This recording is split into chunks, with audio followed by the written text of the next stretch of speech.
Alors on se retrouve à la cellule isolée pour tester une nouvelle incantation qui est très intéressante. C'est la lame d'ébène. Alors, c'est une incantation qui prend 2 emplacements de mémorisation et qui coûte 26 points de magie. Ça invoque une lame d'ébène tournoyante qui émet des ondes de lumière. Ça nécessite 46 en fois. Et alors on va voir le détail. Alors, vous créez une lame d'ébène illusoire, puis bondissez vers l'avant avant d'effectuer une attaque tournoyante qui projette une onde de lumière. Vous pouvez enchaîner directement sur une attaque supplémentaire. Et c'est très intéressant de faire ces 2 attaques d'affilée.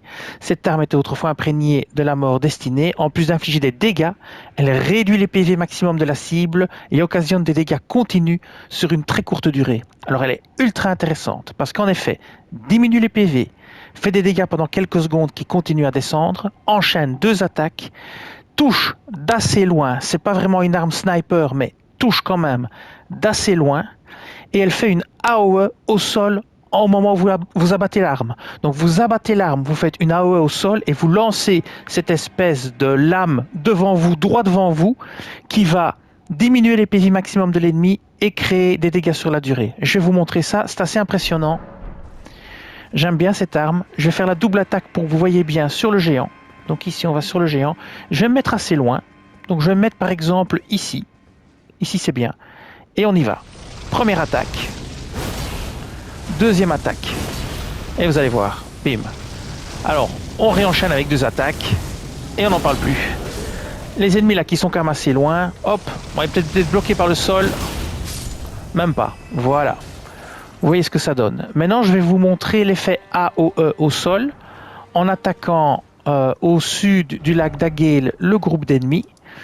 C'est le plus simple pour vous montrer. Donc ici au sud du lac d'Agale, là vous avez un groupe d'ennemis qui se bat. On va aller là-bas. Et ici, on va plutôt utiliser l'AOE au sol.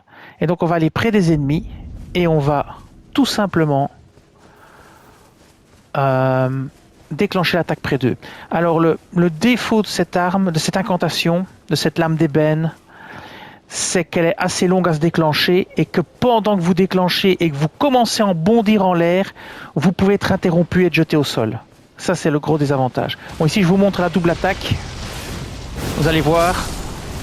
Voilà, ça c'est la double attaque. Maintenant, je vais vous montrer l'attaque AOE. Donc, je me mets tout près.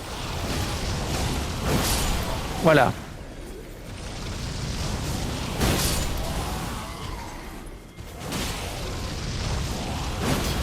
Bon, ici, évidemment,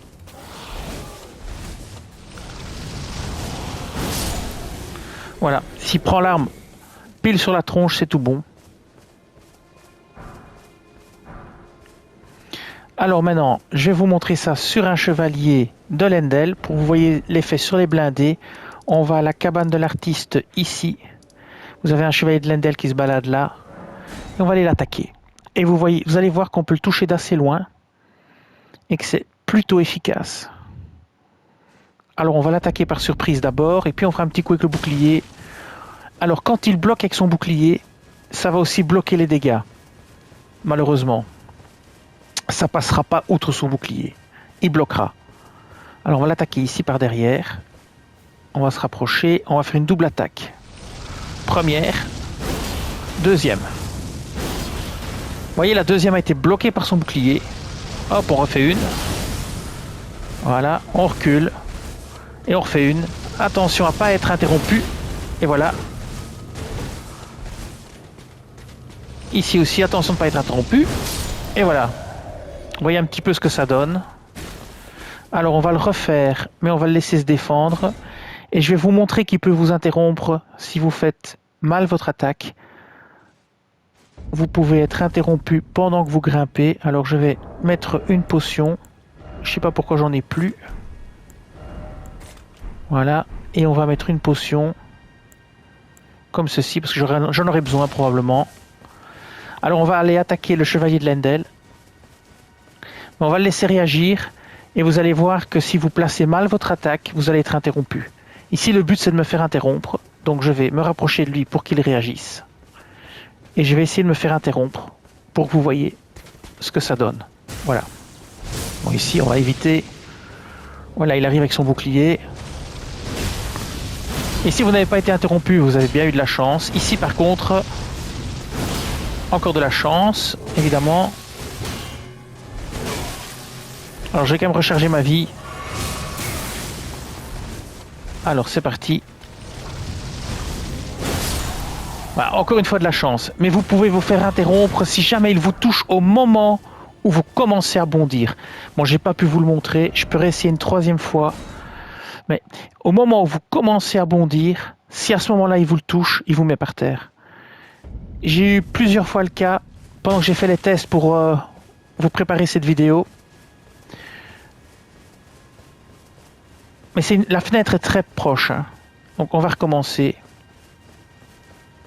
On va le laisser venir au contact et je vais vous montrer. Donc ok, ici. Bon, évidemment, ça m'arrange pas parce que ça m'embête un peu. Voilà, ici. Et voilà. Non, il vous a raté. On va reculer. Je vais me soigner.